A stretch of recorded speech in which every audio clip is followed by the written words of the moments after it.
লোকসভা নির্বাচনের ফলাফল প্রকাশ মঙ্গলবার। আরামবাগ লোকসভা কেন্দ্রের গণনা কেন্দ্র হয়েছে কালীপুর নেতাজি মহাবিদ্যালয়। কড়া নিরাপত্তা পুলিশি প্রশাসনের। গণনা শুরুর আগে প্রার্থীসহ বিভিন্ন রাজনৈতিক দলের এজেন্টদের প্রবেশ করতে দেখা যাচ্ছে গণনা কেন্দ্রে। তৃণমূল প্রার্থী মিতালি বাগ কি জানাচ্ছেন দেখুন বিস্তারিত। 24 আওয়ার্স আরামবাগের রিপোর্ট। প্রতিক্রিয়া জানছেন না ফলাফল জানছেন। আমাদের সর্বভারতীয় সাধারণ সম্পাদক অভিষেক বন্দ্যোপাধ্যায় বলে দিয়েছে যে 32টা থেকে 34টা। আর কিছু কি মনে হচ্ছে আরামবাগ লোকসভা কি হবে? আরে 32টা 34টা মানেই তো আরামবাগ লোকসভা থাকছে এবং আরামবাগ লোকসভা বিপুল ভোটে জিতছে। আর আপনাদের যারা এক্সিট পোল দেখেছিলেন না তাদের মুখে ঘুরে আরেকবার শুনলাম।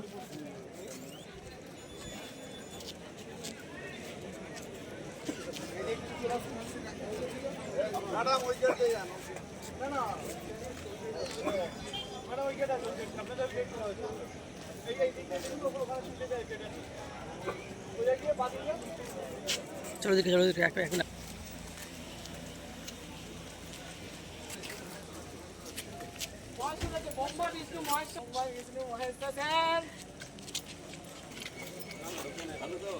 একদম এই দিকটা দিই।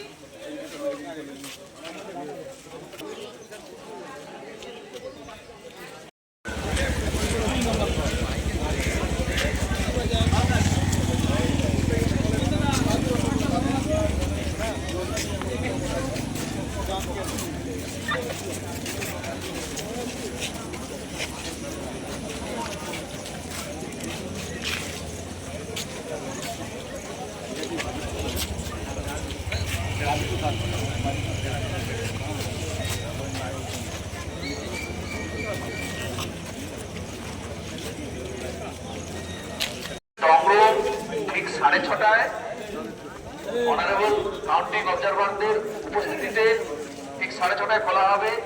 সমস্ত আছেন তাদের উদ্দেশ্যে জানাচ্ছি আপনাদের প্রতিনিধি যেন আমাদের 7টি স্ট্রং রুমের সাথে দিয়েছি।